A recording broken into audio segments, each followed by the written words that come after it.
Good evening sir. Good evening. Good evening sir.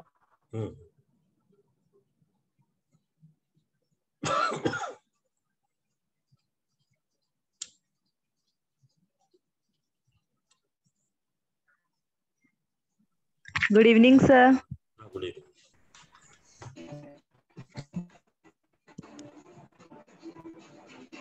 ये आपके पास है।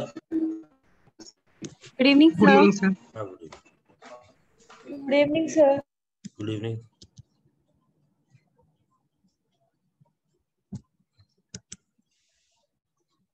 Ionic equilibrium.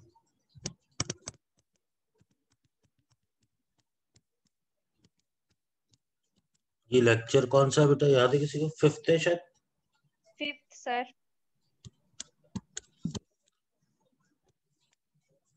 तो बेटा देखो अपन क्या है कि आज इस पे जो अपन ने सॉल्ट हाइड्रोलाइसिस पढ़ा था, सॉल्ट हाइड्रोलाइसिस ये अपन ने पढ़ा था, लवण जल अपघटन। इस पे क्वेश्चंस करेंगे, थोड़ा सा रिवीजन टाइप से मैं आपको बता देता हूँ। HClO4, H2SO4, HNO3, HClO3, HCl, HBr, HI। ये आपके पास स्ट्रॉन्ग एसिड थे। वीक एसिड जो आपको ये याद करने थे, वीक एसिड जो आपको याद करने थे, उसमें एक तो कार्बन वाले सारे, फास्फोरस वाले सारे, इसके अलावा आपको याद करने थे एक्स्ट्रा में H3BO3, HNO2, HF and H2S। अगर स्ट्रॉन्ग एसिड की बात करें तो S ब्लॉक के जो हाइड्रोक्साइड्स आएंगे, सॉरी स्ट्रॉन्ग बेस की, तो S ब्लॉक के जो हाइड्रोक्साइड्स थे, ठीक है। वीक बेस की बात करें अपन तो आपके पास क्या था बेटा? वीक बेस के अंदर P, D and F block के जो भी हाइड्रोक्साइड्स थे, और साथ में क्या था? अमोनिया एंड उसके जो व्युत्पन्न थे, उसके जो डेरिवेटिव्स थे, ठीक। तो इस भी हाफ पर क्या है, अभी ये सारी चीजें अगर आपको इतना ही याद करना, अगर ये याद है तो अपन क्वेश्चन इजीली सॉल्व कर लेंगे, ठीक है। क्वेश्चन कैसे सॉल्व करेंगे और क्वेश्चन क्या पूछे जाते हैं बेटा? क्वेश्चन फर्स्ट नंबर बात करें तो आपसे ये पूछ रहा है टाइप ऑफ हाइड्रोलाइसिस।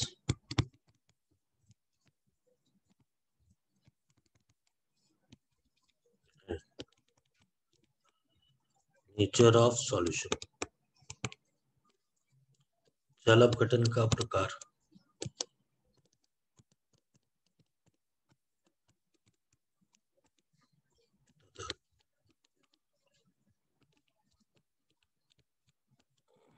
विलयन की प्रकृति, ठीक है। अभी देखो मैं क्वेश्चन में लिख रहा हूँ, ये है अपने पास लवण है, सॉल्ट, लवण, ये जल अपघटन, अनायनिक, ऋणायनिक, बोथ या नन, ठीक है। ये होगा विलयन सॉल्यूशन की प्रकृति,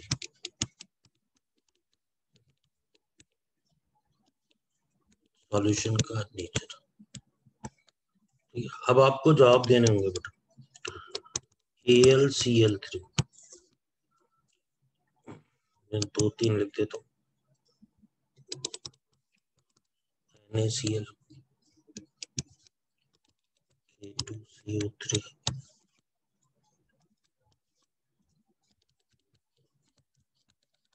NH4Cl। हाँ, चलो आप ध्यान देना बेटा। आप बताओ, जो जल अपघटन का प्रकार होता है वो किससे डिसाइड होता है बेटा? दुर्बल भाग से या प्रबल भाग से? धनायनिक होगा से डिसाइड होता है, ये वीक से डिसाइड होगा, और ये किससे डिसाइड होगा? नेचर ये स्ट्रॉन्ग। स्ट्रॉन्ग। अब मैं अंडरलाइन जो करूंगा केवल वीक पे करूंगा। अब मेरे को बताओ एल्यूमिनियम वीक है या क्लोरीन वीक है? एल्यूमिनियम। एल्यूमिनियम वीक है, ये धनायनिक है, तो ये तो क्या हो गया, कैटायनिक हो गया। अच्छा, स्ट्रॉन्ग वाला एसिडिक पार्ट है, इसलिए क्या होगा, ये सॉल्यूशन क्या हो जाएगा बेटा, एसिडिक हो जाएगा। आगे देखो, इसमें कोई भी दुर्बल है क्या, आप ये बताओ NaCl? No sir. तो इसका जलपघटन नहीं होगा, और सॉल्यूशन की ये बिल्कुल 100% उदासीन होगा। पीएच एग्जैक्टली कितनी होगी इसकी, 7 होगी। K2CO3 में बताओ कौन वीक है बेटा? CO3। CO3 वीक है। CO3 CO3 वीक है, तो ये धनायनिक है या ऋणायनिक? ऋणायन। माइनस माइनस हो गया। और नेगेटिव। स्ट्रॉन्ग वाला पोटेशियम के हिसाब से ये सॉल्यूशन क्या हो जाएगा, बेसिक हो जाएगा। नेक्स्ट देखो बेटा, दोनों ही वीक है, तो जो जलपघटन होगा धनायनिक भी होगा ऋणायनिक भी होगा, और पीएच जो आएगी वो अप्रोक्स 7, लगभग 7। ठीक है, नेक्स्ट देखते हैं बेटा, नेक्स्ट देखते हैं।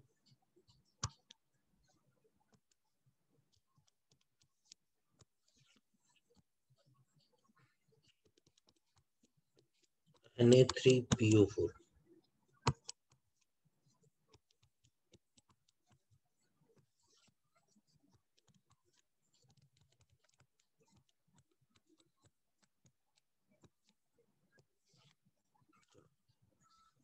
बताओ बेटा मेरे को, इसमें कौन सा पहले वीक वीक बताते जाओ। PO4 वीक है, कॉपर वीक है, दोनों वीक है, तो जिसमें क्या होगा वीक, तो ये ऋणात्मक हो गया, ये आपके पास धनात्मक हो गया, ये धनात्मक ऋणात्मक दोनों हो गया। अगला देखो बेटा, ये सॉल्यूशन बेसिक हो जाएगा, ये सॉल्यूशन एसिडिक हो जाएगा, और इसमें पीएच अप्रोक्स कितना आ जाएगा, 7। बेटा आप समझ पा रहे हो मेरी बात, बोलो बेटा। Yes sir. जैसे अब ये क्वेश्चन ये पूछो, इन Na2CO3 the species which is hydrolyzed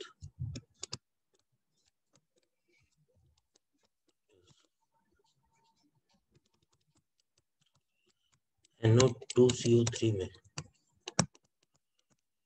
किसका जलपघटन होता है? ऑप्शन दे रखे हैं बेटा, आप ध्यान दें। Sodium plus CO3 minus 2, sodium plus CO3 minus 2,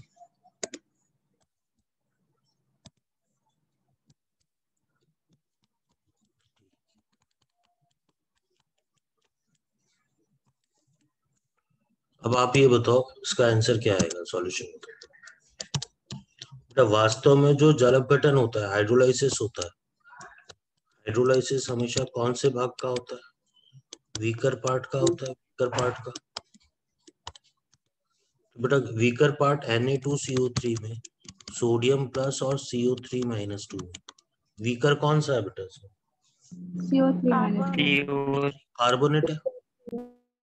चलिए, तो ऑप्शन कौन सा करेक्ट हो जाएगा, बी। बेटा बिल्कुल फ्री के मार्क्स हैं, पर मैं आपको बोल चुका हूँ जिनको टेबल याद है वही ये क्वेश्चन सॉल्व कर पाएंगे, बाकी आप उलझते रहोगे।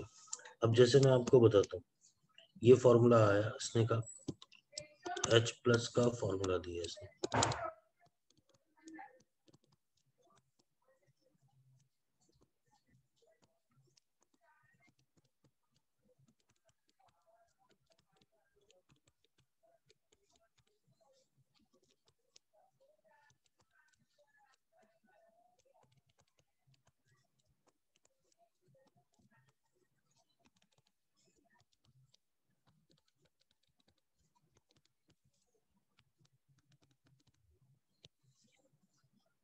तो आपके इस पे क्वेश्चन लिखा हुआ, आप कहोगे सर आपने ये फॉर्मूला तो पढ़ाया ही नहीं, कोई जरूरत नहीं है बेटा। देखो इस फॉर्मूले में जो H प्लस का फॉर्मूला है, इसके अंदर KW आ रहा है, A आ रहा है और C आ रहा है। 1/2 का मतलब रूट, ये भी लिख सकता है फॉर्मूला। अब आप ये देखो इस फॉर्मूले में K आ रहा है, K आने का मतलब एसिड कैसा होगा बेटा, आप बताओ, वीक होगा या स्ट्रॉन्ग? वीक होगा, वीक वीक एसिड होगा, जिसका और इस हाइड्रोलाइज। फॉर्मूले में अगर K भी नहीं आ रहा है, इसका मतलब बेस क्या होगा, स्ट्रॉन्ग बेस होगा। तो जो सॉल्ट मिलके बन रहा है वो weak acid plus strong base से मिलकर बन रहा है, ये बात समझ रहे बी हो? Option. Yes sir. Yes sir. Strong base से मिलकर बन रहा है, वीक एसिड और स्ट्रॉन्ग बेस। बेटा ए ऑप्शन में तो वीक वीक है, बी में क्या है, बी इसको फुलफिल कर रहा है, तो ऑप्शन कौन सा करेक्ट हो जाएगा, बी करेक्ट हो जाएगा। बेटा आ रही है बात समझ? Yes sir. और देखो आप क्वेश्चन, थर्ड नंबर क्वेश्चन देखो।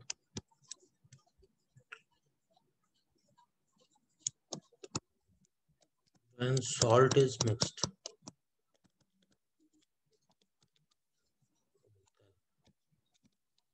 solution become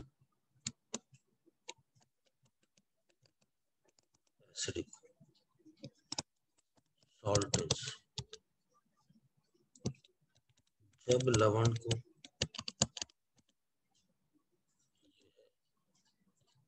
वाटर जल में मिलाया जाता है,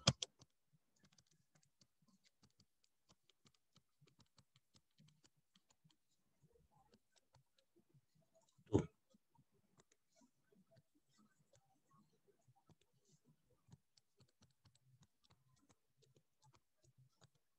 विलयन अम्लीय हो जाता है।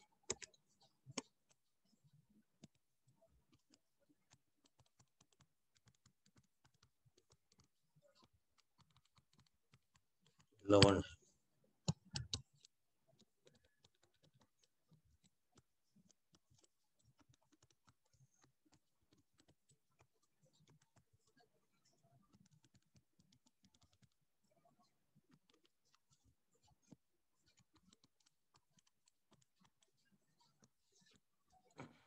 बेटा आप ध्यान देना, सॉल्यूशन पे सर डी ध्यान। ऑप्शन। हाँ बिल्कुल सही, डी ऑप्शन बिल्कुल सही है। आप ध्यान दो बेटा, होना क्या चाहिए, क्योंकि विलयन क्या है, जब 100% अपन किस बात के लिए श्योर रहेंगे कि सॉल्यूशन क्या होना चाहिए, अम्लीय, एसिडिक होना चाहिए। एसिडिक तब होगा जब वीक तो बेस होना चाहिए और स्ट्रॉन्ग एसिड होना चाहिए। बेटा पहले मेरे को ये बताओ, वीक बेस होना चाहिए और स्ट्रॉन्ग एसिड होना चाहिए, ये बात समझ गए आप? Yes sir. तो वीक बेस, अगर ए ऑप्शन की बात करूं तो बेटा ये तो strong base plus strong acid है। बी ऑप्शन की बात करूं तो strong base plus weak acid है। सी ऑप्शन की बात करूं तो भी ये स्ट्रॉन्ग बेस और वीक एसिड है। डी ऑप्शन की बात करूं तो weak base plus strong acid है। तो ऑप्शन कौन सा करेक्ट हो गया, डी ऑप्शन करेक्ट हो गया। अब बेटा मेरे को पता है इसमें बहुत सारे स्टूडेंट को समझ में भी नहीं आ रहा होगा, पर जिन्होंने टेबल याद की उन्हीं को समझ में आएगा ये सर कर क्या रहे हैं, ठीक है। इसी तरीके से मान लो इसमें पता है क्या है, अब मैं लिख नहीं रहा वो क्वेश्चन, इसमें ये भी पूछ लेता है कि भाई किस वाले केस में वाटर की पीएच चेंज नहीं होगी। तो पहले वाले केस में देखो, मिलाने से पहले पीएच 7 थी, मिलाने के बाद भी एग्जैक्ट 7 आएगी, पीएच कितनी होगी ये। तो ये क्वेश्चन भी बड़ा फेमस है कि किस लवण को मिलाने पर जल की पीएच में कोई परिवर्तन नहीं आता। तो अपन बोलते हैं इसमें कोई परिवर्तन नहीं आता जब अपन किसको मिलाते हैं, स्ट्रॉन्ग एसिड और स्ट्रॉन्ग बेस से मिले सॉल्ट को, लवण को। बेटा आपको आ गया, 3 के अंदर मैंने 2 क्वेश्चन बताए बेटा, ये इंपॉर्टेंट है ये क्वेश्चन, आपको आ गई बात समझ में? Yes sir. और देखो बेटा, अब आपसे क्या है कि वो पूछता है न्यूमेरिकल, ठीक है, आपसे न्यूमेरिकल पूछता, आपको देता है